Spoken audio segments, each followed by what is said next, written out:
In a bustling town there lived a girl named Ara.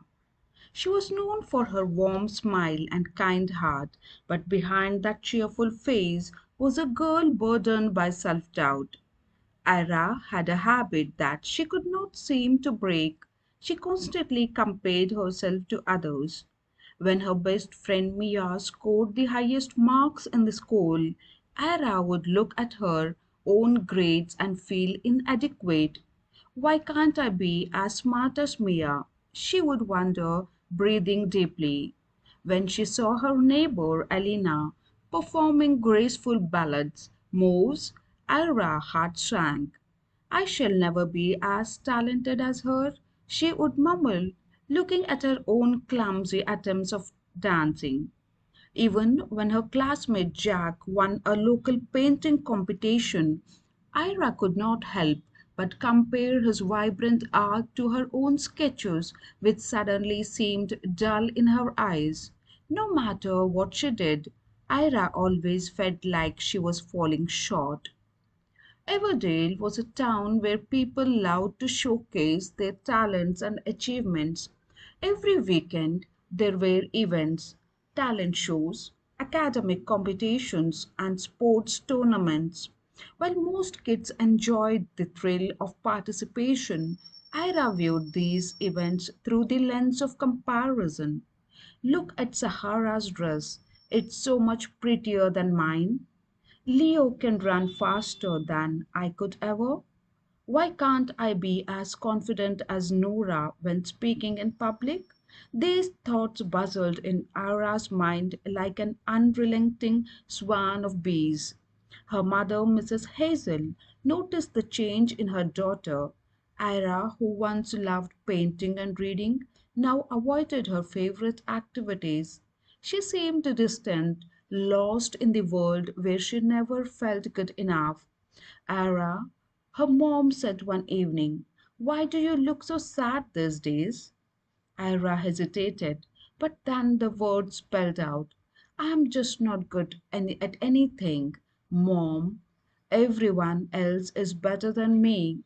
I try so hard, but I am never enough."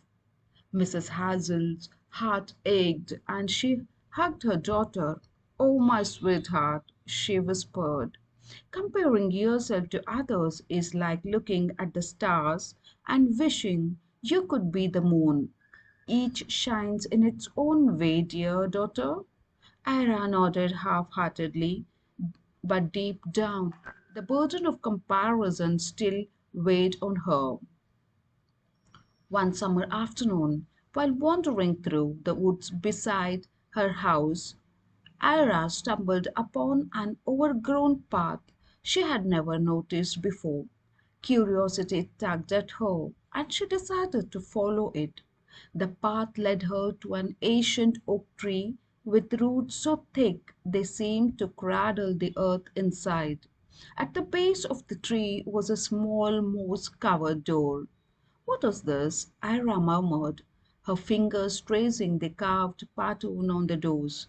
Without thinking, she gave the door a gentle push, and to her surprise, it swung open effortlessly. A warm golden light spelled out, and before she knew it, Ira was pulled into a world unlike any she had ever seen. Ara found herself standing in a hall made entirely of mirrors. The wall, the floor, and even the ceiling reflected her image from every angle. But these were no ordinary mirrors. As Ira walked deeper into the hall, the mirrors came alive, showing her scenes from her life. She saw moments when she compared herself to others: Mia's academic success, Elena's dancing, Jack's painting. But instead of just reflecting her thoughts, the mirror whispered back, "Why do you dim your light by looking at someone else?" A soft voice echoed through the hall. Mia turned around. An elegant woman with silver hair and eyes that shimmered like a star stood before her. She wore a flowing gown that seemed to be woven from moonlight. "Who are you?" Ira stammered. I am Seraphina, the guardian of reflection. The woman said with a gentle smile, and you, dear Ira, have entered the realm of reflection. Ira's eyes widened.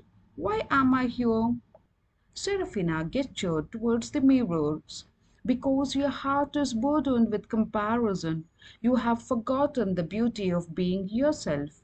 Era looked around as the mirrors began to shift. This time they showed her a different perspective.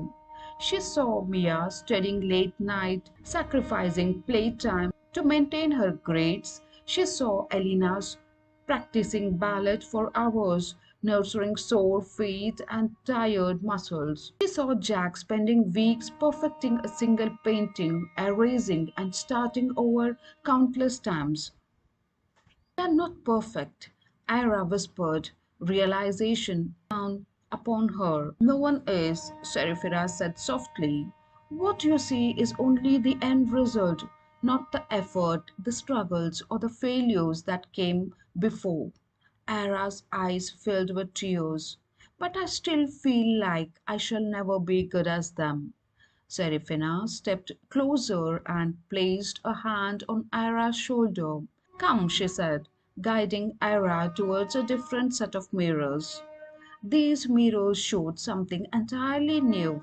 Ira saw herself painting joyfully, her art full of life and colors.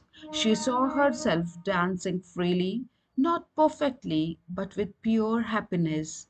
She saw herself speaking in front of a small crowd, her voice steady and her confidence shining through. These are your possibilities, whispered Seraphina, not defined by others, but by what you choose to pursue with love and passion. Ara's heart swelled with hope. But what if I fail? Failure is merely a step on a path of growth. Seraphina replied, do not fear it. Embrace it, learn from it, and move forward. As Ira looked into the mirror, they began to change once more. This time they reflected not what she lacked, but what she had. Her kindness, her creativity, her resilience, qualities that made her unique. Comparison steals joy. Ira, Seraphira said gently, you are not meant to walk someone else's path. Your journey is yours alone and it is beautiful. Looked into the mirror. They began to change once more. This time they reflected not what lacked but what she had. Her kindness, her creativity, her resilience, qualities that made her unique. Comparison steals joy, Ira, Serifera said gently. You are not meant to walk someone else's path. Your journey is yours alone, and it is beautiful in its own way. Ira nodded, her heart feeling lighter than it had in a long time. When Ira finally returned home, she was different. The weight of comparison had lifted, and she began to embrace her own journey. She painted again, not worrying about how her work compared to Jack's, but enjoying the color and the process. She tried dancing, laughing at her own missteps instead of feeling embarrassed. She studied with a steady heart, aiming to improve herself rather than comparing with Mia. Her friends noticed the change. Ara, you seem happier, Mia said one day.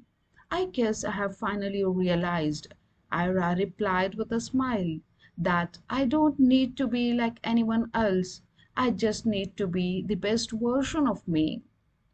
Though Ira never found the moss covered door again, she knew that the lesson she learned in the realm of reflection would stay with her forever.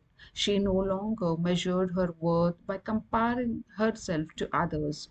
Instead, she focused on her own growth, her own happiness, and her own journey. As she did, she discovered that her light, once dimmed by comparing, now shined with brighter than ever.